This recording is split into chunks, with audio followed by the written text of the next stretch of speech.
کیا آپ نے کبھی سوچا ہے کہ ہم انسان آخر آئے کہاں سے ہیں؟ کیا واقعی ہم بندر کی نسل سے ہیں؟ کیا زمین پر انسانوں کی ابتدا صرف لاکھوں سال پہلے ہوئی یا اس سے پہلے بھی؟ کیا آدم علیہ السلام واقعی پہلے انسان تھے؟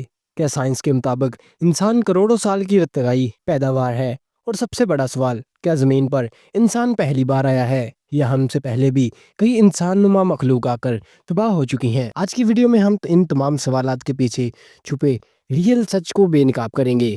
نہ صرف مذہب بلکہ سائنس، آثار قدیمہ، جینیاتی تحقیق اور دنیا کے چھپے رازوں کی روشنی میں یہ ویڈیو عام معلوماتی نہیں ہے بلکہ ایک ذہن ہلا دینے والا سفر ہے جو آپ کی سوچ کو بدل دے گا۔ انسانی طریقہ ایک مما ہے جس سے سائنسدان، مورخ، مذہبی اسکالرز اور فلسفی ہزاروں سال سے سلجھانے کی کوشش کر رہے ہیں، لیکن آج بھی انسان کی اصل ایک سب سے بڑا راز بنی ہوئی ہے۔ آج ہم اس تاریخ کی تہوں کو چیر کر ان جگہوں پر روشنی ڈالیں گے جن پر آج تک سچائی چھپائی گئی ہے۔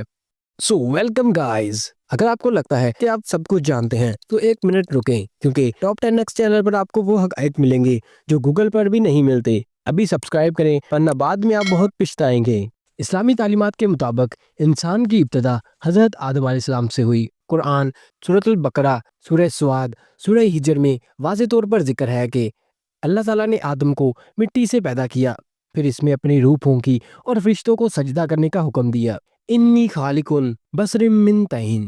یہ بیان دنیا کے دیگر مذاہب میں بھی آتا ہے۔ یہودیت اور عیسائیت بھی حضرت آدم علیہ السلام کو پہلا انسان مانتی ہے، لیکن سوال یہ ہے کہ سائنس اس کے مقابلے میں کیا کہتی ہے؟ سائنس کہتی ہے کہ انسان بندر کی نسل سے آیا ہے، لیکن یہ آدھا سچ ہے۔ اصل میں ڈارونز تھیوری آف ایوولوشن یہ کہتی ہے کہ انسان اور بندر دونوں ایک مشترکہ جد سے آئے ہیں۔ تقریباً 70 لاکھ سال پہلے انسان نما مخلوق اور بندر الگ راستے پر چل پڑے، پھر ہومو ہیبیلیز، ہومو ایرکٹس اور آخرکار ہومو سیپینز یعنی جدید انسان تقریباً 3 لاکھ سال پہلے افریقہ میں ظاہر ہوا۔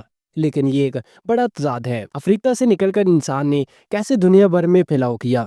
کیسے ایک جیسی زبانیں، رسم و رواج، حتیٰ کہ مذاہب دنیا کے مختلف حصوں میں تقریباً ایک جیسے ہیں؟ ڈی این اے ریسرچر کہتی ہے کہ تمام انسانوں کی ایک ہی عورت جس کی نسل سے سب انسان بنے وہ افریقہ کی تھی، لیکن یہ نظریہ 100% ثابت نہیں ہو سکا کیونکہ چین، بھارت، پاکستان، ترکی، امریکہ اور اس سے پہلے کے انسانی ڈھانچے بھی دریافت ہوئے ہیں۔ کچھ اسکالرز کہتے ہیں کہ انسان افریقہ سے نہیں بلکہ ملٹی ریجنل طور پر مختلف جگہوں پر پیدا ہوا، یعنی انسان کی نسل ایک ہی وقت میں دنیا کے مختلف خطوں میں موجود تھی۔ یہ سوال ہے جب مذاہب اور سائنس مختلف بھی نظر آتے ہیں۔ اسلامی تفاسیر جیسے کہ تفسیر ابن کثیر اور تفسیر طبری میں یہ ذکر ملتا ہے کہ اللہ تعالیٰ نے آدم سے پہلے بہت سی مخلوقات زمین پر بھیجی تھی۔ یہ مخلوق نہ صرف زمین پر فتنہ فساد مچاتی تھی بلکہ فرشتوں کو بھی ان سے نفرت تھی۔ یہی وجہ تھی کہ جب اللہ تعالیٰ نے فرمایا کہ وہ انسان کو خلیفہ بنانے جا رہا ہے تو فرشتوں نے سوال کیا، اتجعل فیہا من یفسد فیہا ویسفک الدماء۔ یہ جملہ اشارہ ہے کہ آدم سے پہلے بھی کوئی ایسا تھا جو زمین پر فساد کر چکا تھا۔ کیا یہ انسان نما مخلوق تھی یا بالکل مختلف؟ کیا یہی مخلوق ٹینیسوینز، نیدرتھیلز یا کروم میگنونز تھی؟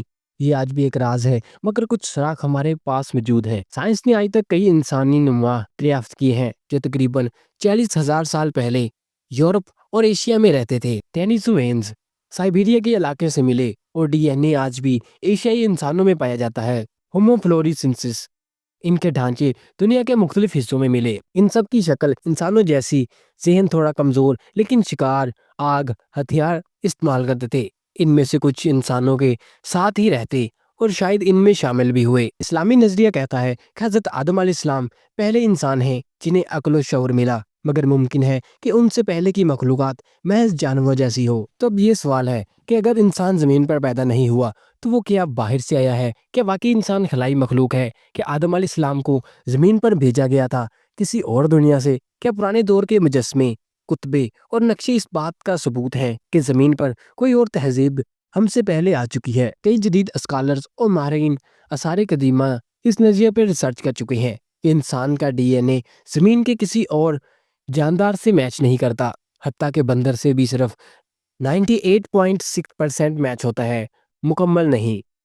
D N A researcher doctor Joseph Cheng اور ڈاکٹر فرانسس کرک، جنہیں ڈی این اے کی دریافت پر نوبل انعام ملا، انہوں نے خود کہا تھا، یعنی انسان کا ڈی این اے اتنا پیچیدہ ہے کہ ہو سکتا ہے وہ باہر سے لایا گیا ہو، کہ حضرت آدم علیہ السلام کو واقعی زمین پر اتارا گیا تھا، یعنی وہ پہلے زمین پر نہیں تھے۔ اگر آپ نے کبھی سمیری تہذیب کی مورتیاں دیکھی ہوں تو ان میں ایسے ہیلمٹ پہنے انسان، راکٹ جیسے مجسمے اور آسمانی گاڑیوں کی تصویریں ہیں جو 50,000 سال پرانی ہے، جب سائنس، آگ اور پہیہ بھی نہیں تھا۔ اینوناکی کہتے تھے کہ انہیں علم سمیرینز نامی آسمانی مخلوق سے ملا، جنہوں نے آ کر انسانوں کو سکھایا کہ لکھنا، زراعت، حساب کیسے ہوتا ہے۔ ڈیوس، یہی بات ہندو ویدیوں میں ڈیوس، مصر کی تہذیب میں آرے اور ان کا تہذیب میں اسکائی پیپل کہلائی گئی۔ تو کیا ہر مذہب اور تہذیب ایک ہی بات کا الگ انداز میں ذکر کر رہی ہے؟ اسلامی روایات کے مطابق حضرت آدم علیہ السلام کو سری لنکا کے علاقے سراندیپ میں اتارا گیا۔ حضرت حوا علیہ السلام کو جدہ، سعودی عرب میں، پھر دونوں میدان عرفات میں ملے۔ اب حیرت کی بات یہ ہے کہ آج بھی سریپڈا یا آدم سپیک نامی پہاڑ سری لنکا میں موجود ہے، جسے مقامی لوگ آسمان سے آنے والی مخلوق کی پہلی قدم گاہ کہتے ہیں۔ یہ محض اتفاق ہے یا سچ؟ قرآن مجید میں کئی جگہ آسمانوں اور زمینوں کے درمیان مخلوق کا ذکر ہے۔ وَيَخْلُقُ مَا لَا تَعْلَمُونَ، اور وہ پیدا کرتا ہے جو تم نہیں جانتے۔ یہی بات احادیث میں بھی آتی ہے کہ انسان اللہ کا نائب ہے، جسے زمین پر آزمائش کے لیے بھیجا گیا، یعنی ہم زمین پر ہمیشہ کے لیے نہیں بلکہ کسی اور جہان سے آئے ہوئے مہمان ہیں۔ تو دوستو، انسان نہ صرف مٹی سے بنایا گیا بلکہ شعور دیا گیا، ایک ایسا شعور جو کسی اور مخلوق کے پاس نہیں۔ ہم سوال کرتے ہیں، سوچتے ہیں، ستاروں کو دیکھتے ہیں اور خود کو تلاش کرتے ہیں۔ چاہے ہم حضرت آدم کے ذریعے آئے ہوں یا کروڑوں سال ارتقاء کا نتیجہ ہوں، ہماری تخلیق ایک معجزہ ہے، اور شاید ہم ابھی بھی اس راز کے صرف کنارے پر کھڑے ہیں۔ اگر آپ کو یہ ویڈیو پسند آئی ہو تو اسے دوستوں کے ساتھ شیئر کریں اور کامنٹس میں بتائیں کہ واقعی انسان خدائی مخلوق ہے یا اللہ کی خاص مخلوق ہے۔ اس ویڈیو کو لائک کریں اور ہمارے چینل ٹاپ 10 ایکس کو سبسکرائب کرنا مت بھولیں۔